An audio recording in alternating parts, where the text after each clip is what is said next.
क्रोधी मन को कैसे शांत करूं? क्रोध का मूल काम है। क्रोध की स्वयं की सत्ता नहीं। कामा संजायते क्रोधा, क्रोधा स्मृति विभ्रमा स्मृति भ्रंशात बुद्धिनाशो बुद्धिनाशात प्रणश्यति। पहली बात तो ये कि आजकल अपने लोग ऐसे आचरण करते हैं जिससे हमारी क्षमता शारीरिक और बौद्धिक दोनों नष्ट हो रही है। खान पान और ब्रह्मचर्यहीनता जो दृष्टि में ही नहीं देखा जा रहा, उस पर सुधार ही नहीं किया जा सकता, क्योंकि छोटे छोटे बच्चों के पास मोबाइल है। छोटे छोटे बच्चे गंदी हरकतें करके अपने को नष्ट कर रहे हैं। अब कैसे, जब नींव ही खराब है तो हम महल की बात कैसे कर सकते हैं कि बहुत बढ़िया बिल्डिंग बन सकती है? अगर संयम से रहा जाए, गृहस्थ भी ब्याह भी हो जाए तो भी संयम से रहा जाए, खान पान पवित्र किया जाए और प्रभु का नाम जप किया जाए, तो हमारी निर्णय गलत है। हमें क्रोध कब आता है? जब हमारे निगेटिव प्रतिकूल कोई बात होती है। मतलब पॉजिटिव अनुकूल में कभी क्रोध आया है क्या? आप देखो, आ ही नहीं सकता। जब हमारे कोई विचार पॉजिटिव हो, अनुकूल, व्यवस्थित, तो फिर हमें क्रोध आएगा ही नहीं। तो जिसको हमने प्रतिकूल और निगेटिव माना है, उसका निर्णय करने वाली अगर हमारी बुद्धि ठीक हो तो हम अपने आप को बचा लेंगे और सामने वाले को भी बचा देंगे। पर वो बुद्धि इतनी अपवित्र हो गई, असमर्थ हो गई, कोई ठीक निर्णय नहीं कर पा रहे, तो फिर हमें गुस्सा आ जाते हैं, लड़ाई लड़ते हैं, या मन से उसका अनिष्ट सोचने लगते हैं। हर तरह से हमारी भी हानि है, उसकी भी हानि है। जिसने हमारे प्रति नकारात्मक चेष्टाएं की तो उसकी हानि होगी कि नहीं ये तो पता नहीं, पर अपनी हानि तुरंत होनी शुरू हो जाती है जब हम क्रोध करते हैं। हृदय जलने लगता है, विचार गंदे होने लगते हैं, भावना हमारी हमको जलाने लगती है। इसलिए ना तो उसके लिए ठीक है और ना अपने लिए ठीक है।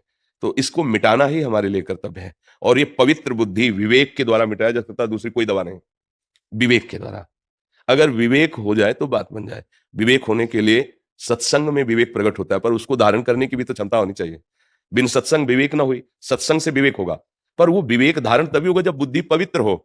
बुद्धि पवित्र तभी होगी जब आहार पवित्र हो, संग पवित्र हो, आचरण पवित्र हो, विचार तभी हमारे पवित्र होंगे ना। अब हम कैसे बताएं?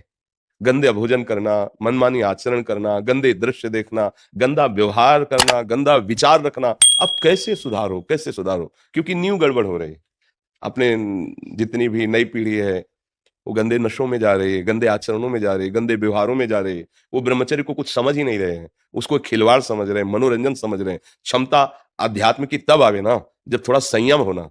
अब जैसे कोई कहता है मैं भगवान की अनुभूति कराओ तो माने, यार पूरा जीवन हो गया उन्हीं की अनुभूति के लिए तो चले। ये जितने महात्मा हैं ऐसी अनुभूति हो जाती है कि ये करवाओ, ये कोई ये थोड़ी कि थोड़ा टेस्ट करवाओ तब हम चलेंगे। उसके लिए तुम्हारी जबान भी तो ठीक होनी चाहिए। जैसे किसी को वो पीत जो अंदर बनता है बढ़ जाए, पित्त, और उसको मिश्री खाओ तो कड़वी लगेगी, क्योंकि उसकी जबान खराब है। हमारी इंद्रियां मलिन हो चुकी हैं। जैसे राधा नाम सुधा रसम, कह रहे राधा नाम क्या है? बोले अमृत रस है, प्रेमामृत भरा हुआ, पर हमें अच्छा नहीं लग रहा, नहीं वो स्वाद आ रहा, जबान खराब है। हमारी रसेंद्री खराब हो चुकी है, हमारी वाकेंद्री दूषित हो चुकी है। राधा बोलते ही एक अलौकिकता है कि हृदय में एकदम रोमांच होने ज्यादा, तो फिर अश्रु गिरने लगे, विवस्था, प्रेम विवस्था आ जाएगी। जब भरत जी चित्रकूट जा रहे हैं और श्याराम करके लंबी सांस लेते हैं, पूरा चित्रकूट प्रेममय हो जाता है। महाप्रभु चैतन्य देव, हे प्राणनाथ कृष्ण, जाओ, वायुमंडल पूरा कृष्णमय हो जाता। नाम का देखो वो प्रभाव, और एक नाम का कि हमें बिल्कुल अच्छा नहीं लगता, हमारा हृदय द्रवित नहीं होता। तो नाम तो वही है, पर हमारा हृदय बहुत मलिन हो चुका है, इसको ठीक करना होगा। तो थोड़ा ब्रह्मचर्य पर ध्यान दो, आहार शुद्ध रखो, गंदे लोगों का संग न करो और नाम जप करो, तो आपकी बुद्धि में विवेक आने लगेगा, क्षमता आने लगेगी उसको काटने की। काट दिया तो बात बन जाएगी। अब नहीं काटा तो फिर उसको काट दोगे। लड़ाई झगड़ा गाली गुप्ता ये सब यही तो हो रहा है। संसार नाक में गुस्सा रखा है, नाक में जरा सा छू गया तो पीट देगा, वो गाली दे देगा। ये नहीं समझ रहा भीड़ है, धक्का लगा होगा, जिससे छुआ है वो भी असमर्थ है, वो भीड़ में उसको धक्का लगी, उससे हमारे द्वारा लगे, कोई बात नहीं। अगर लग भी जाए अपने, कोई बात नहीं, कोई बात नहीं, आप आराम से, तब लगेगा कि हाँ मनुष्यता है इसमें।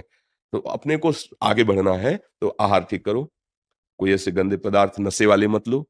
अब जैसे शराब पी ले, फिर सोचे क्रोध ना आवे, शराब पी लेने पर हम इतना बढ़ जाता है, अब अहंकार बढ़ चुका है, तो सारे दोस्त उसमें बैठे हुए हैं, अब आप जरा सा छेड़ दोगे तो फिर लड़ाई झगड़ा शुरू। तो अब वो बुद्धि जिसने शराब पी है, क्या कभी वो ठीक निर्णय कर पाएगी ना पीने पर भी? क्योंकि मलिन तो हो गई ना। अब जो मांस खाई हुई हिंसक वृत्ति प्रकट करने वाला भोजन है, भले आपने हिंसा नहीं की, लेकिन उसकी हिंसा हुई है, उसमें आप सहयोगी हैं क्योंकि आप खा रहे हैं, तो आपकी बुद्धि क्या करेगी? हिंसक बनेगी, उसमें क्रूरता आएगी, निर्दयता आएगी। आप गंदे आचरण कर रहे हैं, व्यभिचार आदि दोष, आपकी बुद्धि एकदम घृणित मलिन हो जाएगी। अब उस बुद्धि में विवेक उत्पन्न हो, निर्णय करने लायक बने, तो बड़ा असंभव सा दिखाई देता है आज के वायुमंडल में, वातावरण में। पर आप अहोभाग्य है, धन्य भाग्य है आपका कि आप इस अवस्था में भी अपनी बुद्धि को क्रोध रहित करना चाहते हैं।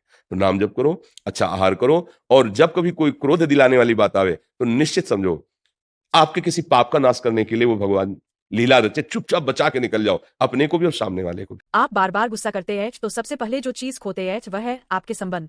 क्रोध की आग सबसे पहले संबंधों को जलाती है। पुश्तों से चले आ रहे संबंध भी क्षणिक क्रोध की बलि चढ़ते देखे गए हैं। दूसरी चीज अपनों की हमारे प्रति निष्ठा। रिश्तों में दरार आए तो निष्ठा सबसे पहले दरकती है, फिर जाता है सम्मान। अगर आप बार बार किसी पर